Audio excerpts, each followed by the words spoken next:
j'aurais pu être déçue. Je suis tellement contente de l'avoir fait. Il y a beaucoup de choses qui peuvent changer en l'espace de quelques semaines. Allez YouTube! Aujourd'hui, je vous retrouve avec mon reset pour l'été. Très contente de vous retrouver. J'ai l'impression qu'on a beaucoup de choses auxquelles catch-up depuis la dernière fois que j'ai fait un reset.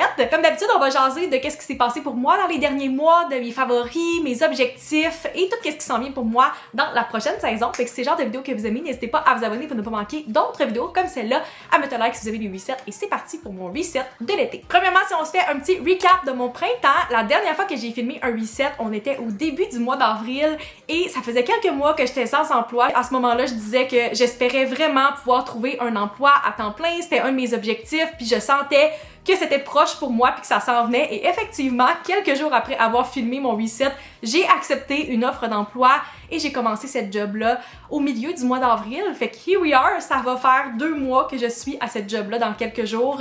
Fait qu'il y a beaucoup de choses qui peuvent changer en l'espace de quelques semaines. Je dirais que le highlight de mon printemps, ça a définitivement été le spectacle de Lady Gaga quand je suis allée la voir au Centre Bell la première semaine d'avril. C'était incroyable. C'est un des meilleurs shows auxquels j'ai assisté. J'y pense encore et ça fait plus que 2 mois. C'était tellement, mais tellement un bon spectacle. Puis je me trouve full chanceuse d'avoir pu assister à son show à Montréal parce que j'étais là à la soirée 1. T'es censé avoir 3 spectacles. Le 3e a été annulé finalement.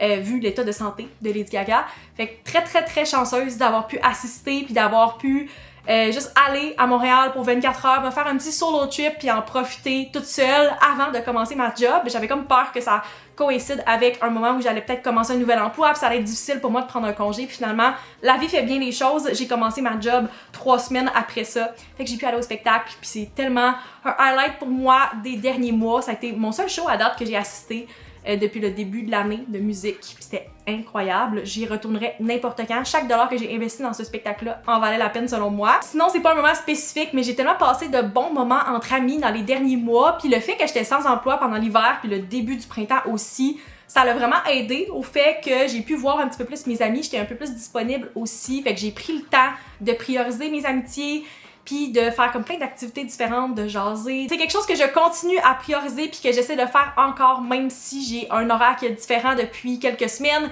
puis que j'ai bâti une nouvelle routine. J'essaie vraiment d'intégrer des moments avec mes amis quand je peux, que ce soit les soirs après le travail ou la fin de semaine, même si c'est juste pour quelques heures. C'est vraiment le fun de pouvoir continuer à faire ça. Puis je suis très reconnaissante de tous les beaux moments que j'ai passés avec mes amis dans les derniers mois. Maintenant, si on fait un retour sur les buts que je m'étais donné pour le printemps, premièrement, je voulais trouver un nouvel emploi et établir ma nouvelle routine. Qu'est-ce que j'ai définitivement accompli? C'est un but que je m'étais donné en sachant très bien que j'avais aucun contrôle sur quand j'allais trouver un emploi. Puis j'étais très intentional avec le fait d'attendre pour trouver un emploi que je sentais qu'il allait être un vraiment bon fit pour moi. J'aurais pu accepter un emploi des mois avant ça et j'ai fait le choix d'attendre. Puis je suis tellement contente de l'avoir fait. Puis c'est un privilège d'avoir pu attendre pendant ce temps-là pour la job qui était pour moi. Puis finalement, comme la vie fait bien les choses, je le savais que tout arrive pour une raison puis que j'étais faite pour être ailleurs. Mais tant que ça se réalise pas, tu peux comme croire à ça, mais t'es genre ok, I'm waiting. Puis c'est ça qui est arrivé pour moi, puis j'ai réussi à bâtir ma nouvelle routine tranquillement dans les dernières semaines. Il y a des semaines où ça va super bien, puis il y a des semaines que c'est un petit peu plus difficile d'être équilibré. Fait que je pense que c'est normal pour tout le monde. On n'a jamais vraiment l'équilibre pour très longtemps, mais c'est toujours mon objectif principal de bien équilibrer mon travail puis ma vie personnelle. Puis je pense que je le fais quand même bien ces temps-ci. Mais c'est normal qu'il y ait des semaines qui sont plus difficiles que d'autres. Fait que ouais, je pense que j'ai définitivement bien accompli ce but-là au courant du printemps. Le deuxième but que je m'étais donné pour le printemps, c'était de lire au moins 10 livres au courant de avril et mai. Qu'est-ce que j'ai pas accompli du tout. Je sais pas pourquoi je me suis donné cet objectif-là. Je pense que je trouvais que c'était un bon chiffre puis ça faisait du sens avec le rythme de lecture que j'avais depuis le début de l'année. Je pense que j'avais pas réalisé à quel point j'allais vraiment diminuer de rythme de lecture une fois que j'allais recommencer à travailler parce que oui, je lisais les soirs et la fin de semaine. Je lisais pas nécessairement pendant la journée. Fait que je pensais que c'était quelque chose que j'allais pouvoir continuer, mais j'avais pas réalisé à quel point comme j'avais beaucoup plus de premièrement capacité mentale puis d'énergie le soir quand tu ne reviens pas de travailler versus tu as passé une journée complète au bureau et je faisais toutes les tâches que j'avais besoin puis mon travail de contenu pendant la journée. Fait que le soir, j'avais full de temps pour ça. C'est à quel moment que maintenant je dois faire ces tâches-là? Le soir, fait que j'ai vraiment moins de temps pour lire depuis que j'ai recommencé à travailler. C'est normal, je vais essayer de retrouver un peu plus le rythme que j'avais au début de l'année, mais c'est vraiment difficile à matcher. Fait que le fait que je voulais lire 10 livres, c'était comme impossible pour moi. Au courant de avril et mai, j'ai fini par lire 6 livres, ce qui est quand même bon. Là-dedans, il y en a 3 que j'ai lus la même semaine, juste avant de recommencer à travailler. Mais c'est certain que j'allais pas avoir le même rythme de lecture que j'avais au début de l'année 2026.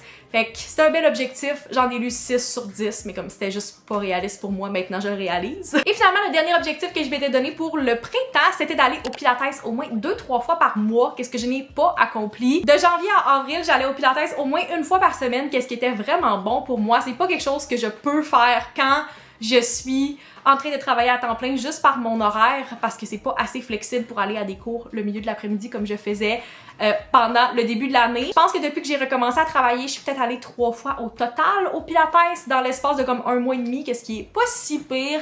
Mais je vais vous avouer que j'étais tellement fatiguée les week-ends dans les dernières semaines que comme j'avais pas la force de me lever à 7h le dimanche matin pour aller au Pilates, qu'est-ce qui est pas si tôt pour bien des gens, mais c'est littéralement l'heure que je me lève quand je vais travailler au bureau.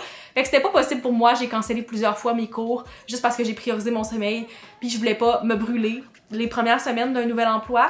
Fait que ouais, c'est pas quelque chose que j'ai accompli, je suis quand même allée, je suis restée constante le plus que je pouvais dans ma routine. J'espère que je vais pouvoir retrouver ce rythme-là, mais pour l'instant, c'était juste pas possible pour moi. Maintenant, si on passe à ma section préférée de la vidéo, qui sont mes favoris du moment, j'ai sélectionné quelque chose que j'ai vraiment adoré dans les dernières semaines, qui ont été des gros coups de cœur pour moi. Si on commence par mon livre favori des dernières semaines, sans grande surprise, c'est Our Perfect Storm de Carly Fortune. Je pense que j'ai parlé de ce livre-là dans mon dernier reset parce qu'il faisait partie de ma TBR du printemps. C'était ma sortie la plus anticipée de l'année. J'avais quand même des grosses attentes pour ce livre-là, fait que j'aurais pu être déçue, mais ça n'a pas du tout été le cas. Ça a été un gros coup de cœur pour moi dans les dernières semaines. J'ai donné un 4.75 étoiles à ce livre-là, donc il était presque parfait pour moi. Ce livre-là me fait passer à travers beaucoup d'émotions. J'ai ri, j'ai pleuré, mais j'ai surtout adoré George, notre personnage principal, puis j'ai tellement aimé ce livre-là. Le fait que j'ai lu une grosse partie de ce livre-là en étant assise devant le lac, puis en regardant l'eau, ça a définitivement ajouté à mon expérience parce que ça me faisait sentir que j'étais dans le livre, sur le bord de la plage, comme nos personnages principaux, puis j'ai vraiment aimé le setting. Ça se passe à Tofino, en Colombie-Britannique, puis c'est tellement des beaux settings, puis comme tous les livres de Carly Fortune, je trouve tellement que ça me donne le goût de voyager au Canada, puis je trouve que ça nous transporte. J'aime vraiment son écriture et ça a été un gros coup de cœur pour moi. Définitivement un livre que je vous recommande à lire cet été. Mon prochain favori, c'est un produit que j'ai vraiment redécouvert dans les derniers jours. C'était un gros favori pour moi l'été passé et ce l'est encore cette année. C'est la brume pour les cheveux et le corps Saint Bart's de Way. En regardant le niveau de la bouteille, peut-être qu'on pense pas que c'est un produit que j'utilise tant que ça, mais c'est parce que ça prend tellement pas beaucoup de spray pour que ça sente bon vraiment longtemps. J'utilise comme 1 ou 2 sprays dans mes cheveux puis sur mon corps avant de partir pour la journée, puis mes cheveux sentent encore comme le lendemain puis le surlendemain si je les ai pas lavés.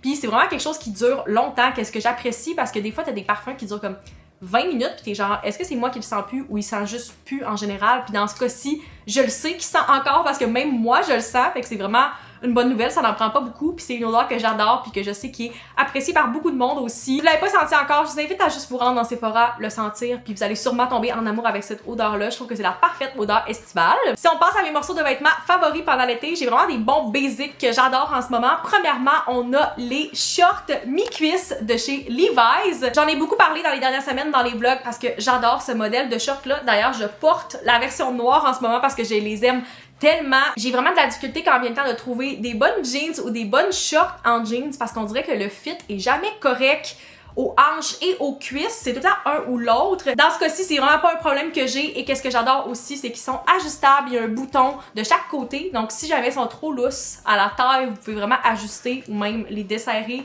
Je trouve que c'est tellement le fun. Selon moi, ça vaut vraiment la peine d'investir dans des bonnes jeans et des bonnes shorts que je sais qu'ils vont me toffer plusieurs années. J'adore celle-là. Je vais vous mettre le lien dans la description si ça vous intéresse, mais c'est les cinch shorts ou les shorts mi-cuisses, dépendant de où vous les achetez. Il y a comme différents noms. Je les adore. Je les ai en 2 couleurs. Je vais sûrement acheter d'autres couleurs s'ils en sortent de d'autres teintes que celle-là. Et un autre morceau qui n'est pas nécessairement estival, mais que j'ai beaucoup porté au printemps et à l'été et qui va faire à l'année longue pour moi, c'est ce t-shirt de chez Aritzia. C'est le modèle Interlock de la marque Babaton. En le tenant comme ça, je suis consciente que ça a l'air d'un t-shirt très basic, mais qu'est-ce qui fait vraiment la différence? Premièrement, c'est le tissu. C'est un beau tissu épais. C'est pas un chandail qui est transparent. C'est vraiment de la bonne qualité. Donc, la structure est vraiment le fun. Ça fait que c'est un petit peu plus chic. Et aussi, la coupe, les manches sont comme un petit peu plus longues et on vient un petit peu comme serré dans le bas du t-shirt. Selon moi, c'est vraiment le parfait t-shirt elevated, on pourrait dire. Puis j'adore le porter au travail, juste avec comme une paire de jeans ou un beau pantalon. Je trouve tellement que c'est un chandail le fun et j'ai définitivement l'intention d'acheter plein d'autres couleurs. Il est pas trop cher, c'est vraiment un bon basic à avoir dans sa garde-robe. Et finalement, mon dernier favori physique, c'est mon work tote de chez Lambert. C'est le modèle Danica que j'ai en noir. En sachant que j'allais commencer à travailler de façon hybride puis aller au bureau quelques fois par semaine, je voulais vraiment un bon work tote qui allait tout contenir mes choses puis qui allait être cute en même temps avec mes outfits. Je peux vraiment apporter avec moi tout ce que j'ai besoin. Je peux mettre mon ordi puis tellement de choses à l'intérieur. Il y a des compartiments aussi, comme ce sac-là contient vraiment beaucoup et il est cute en même temps, qu'est-ce qui était comme un de mes critères, puis j'adore les sacs Lambert et celui-là ne fait vraiment pas exception. Je sais qu'il existe aussi en TAM, fait que si jamais il vous intéresse, je vais vous le mettre dans la description. Je vais aussi vous mettre mon code affilié qui est Maxime15 pour 15$ de rabais sur votre première commande Lambert. Pour vrai, je le recommande, c'est vraiment un sac parfait pour le travail. Et finalement, mon dernier favori, c'est une série. Si vous écoutez les vlogs, vous m'avez entendu en parler. Ça a été un gros coup de cœur pour moi et la série qui a défini les derniers mois pour moi, c'est la série Hacks qui est sur Crave. Ça faisait quelques années que j'en entendais parler parce qu'elle a gagné quand même beaucoup de prix, mais je sais pas pourquoi je l'avais pas commencé, puis je l'ai débuté à la fin du mois de mars, juste avant d'aller à Montréal pour voir Lady Gaga.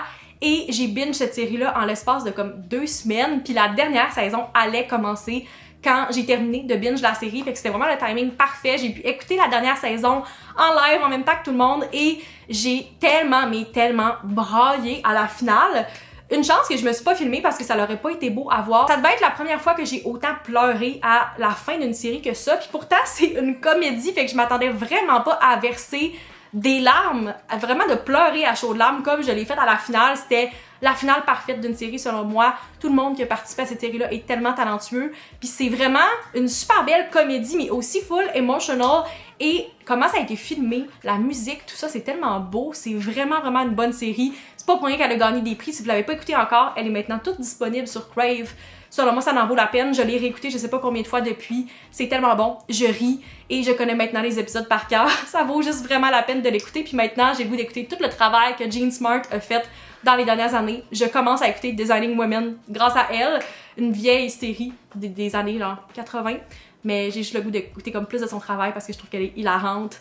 Et voilà, ça a été la série que j'ai adorée et je suis tellement déçue qu'elle soit finie, mais je pense qu'ils l'ont vraiment bien terminée, fait que ça me dérange pas trop non plus. Maintenant, si on passe à ma TBR de l'été, c'est définitivement ma saison préférée parce que je suis une grande fan des romances, mais aussi des romances d'été, fait que je suis définitivement servie cette saison-ci. J'ai sorti une shortlist pour vous, mais si jamais ça vous intéresse de voir ma TBR complète pour l'été, je vous invite à aller me suivre sur TikTok parce que c'est là que je vais faire une vidéo complète qui devrait être en ligne au moment où cette vidéo-là est en ligne aussi, avec toutes les lectures que je veux faire cet été. Premièrement, quand même au top de ma TBR en ce moment, c'est Problematic Summer Romance de Ali Hazelwood. J'ai commencé à lire plusieurs de ses livres au début de l'année et récemment, j'ai lu Not in Love de Ali Hazelwood et j'ai appris que ces deux livres-là étaient connectés et que techniquement, c'était comme la suite, on pourrait dire, dans la série parce que ça suit la petite sœur de notre personnage principal masculin dans Not in Love. Et quand j'ai appris ça, j'étais comme « Ah, ben c'est parfait, j'ai déjà lu, fait que je vais être prête à continuer celui-là sans me faire spoiler. »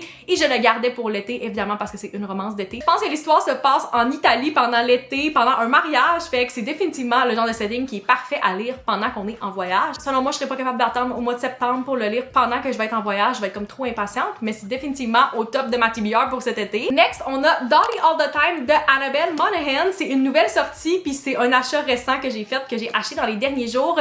C'est la toute dernière sortie de Annabelle Monaghan. J'ai plusieurs de ses livres qui sont aussi sur ma TBR cet été parce que c'est vraiment la queen des summer romance. Comme j'ai dit, j'ai plusieurs de ses livres sur ma TBR, mais je pense que celui-là va être en premier. Ensuite, on a How to Write a Love Story de Catherine Walsh. J'ai entendu vraiment du positif sur ce livre-là dans les dernières semaines. Je sais pas si c'est une nouvelle sortie. Je pense qu'elle est sortie au plus tôt cette année, mais c'est vraiment une romance full estivale. Je pense que ça se passe en Irlande, fait encore une fois, je l'ai gardé pour l'été. Je suis pas certaine si c'est le premier livre de Catherine Walsh, mais dans tous les cas, j'ai jamais lu rien de elle, mais j'ai entendu vraiment du positif, fait que j'ai très hâte de découvrir celui-là aussi. Next, on a Main Characters de Anna Ornstein. C'est un livre que je voulais lire l'été passé, puis j'ai pas tant entendu parler de ce livre-là, mais je le vois toujours passer dans mes suggestions d'après les goûts que j'ai sur Goodreads ou sur Fable.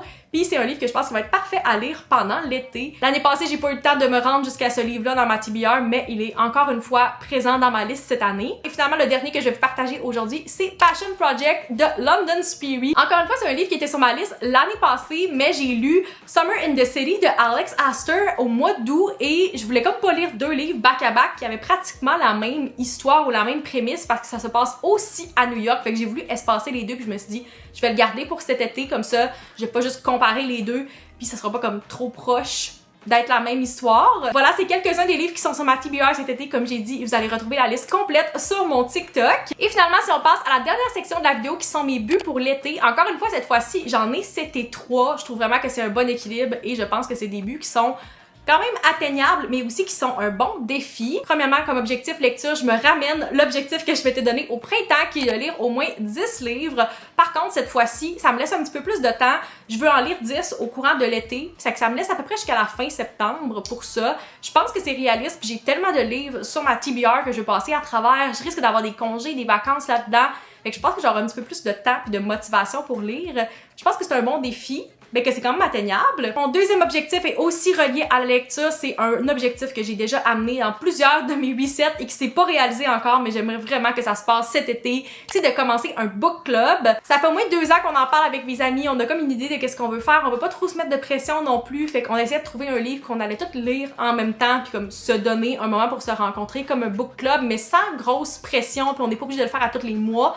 Fait que je pense qu'il faut vraiment juste lire le premier livre qu'on a sélectionné. Je pense que l'été c'est un bon timing, comme ça si on veut se rencontrer à l'extérieur, faire ça de version comme pique-nique, je pense que ça se fait super bien. Fait qu'il faut juste le faire, ça fait tellement longtemps qu'on en parle, faudrait vraiment que ça se fasse cet été. Finalement, le dernier objectif que je me donne pour l'été, c'est que je veux faire au moins 20 journées à plus de 10 000 pas. Ça c'est définitivement mon but le plus ambitieux, puis il va vraiment falloir que je sois très intentional pour le réaliser, parce que je pense que depuis le début de l'année 2026, je suis rendue à peu près 24-25 journées à plus de 10 000 pas dans les 6 derniers mois et je veux accomplir une vingtaine de journées en l'espace de comme une seule saison. La raison pourquoi je me donne ce défi-là maintenant, c'est parce que j'ai tendance à vraiment plus marcher pendant l'été. C'est là que je vais souvent à des festivals, fait que juste ça remplit vraiment beaucoup de pas dans la même journée. Je vais prendre des marches après la job, puis je vais partir en voyage aussi au mois de septembre, ce que je compte dans la période d'été. Fait qu'à ce moment-là, j'ai l'impression que je vais avoir plusieurs journées à plus de 10 000 pas. Mais ouais, faut que je garde ça en tête parce que c'est quand même un bon défi. La plupart de mes journées, je suis comme entre 7 puis 9 000 pas. Fait que souvent, il faut comme que je bouge un petit peu plus puis je me donne le défi puis je regarde à combien je suis rendue pour l'atteindre. Fait que c'est un bon défi. C'est pas irréaliste non plus, mais c'est quand même challengeant. Voilà, c'est tout pour mon reset d'été. J'espère que vous avez apprécié. Si c'est le cas, n'hésitez pas à mettre un like, à vous abonner pour ne pas manquer les prochains et on se retrouve dans une prochaine vidéo. Bye!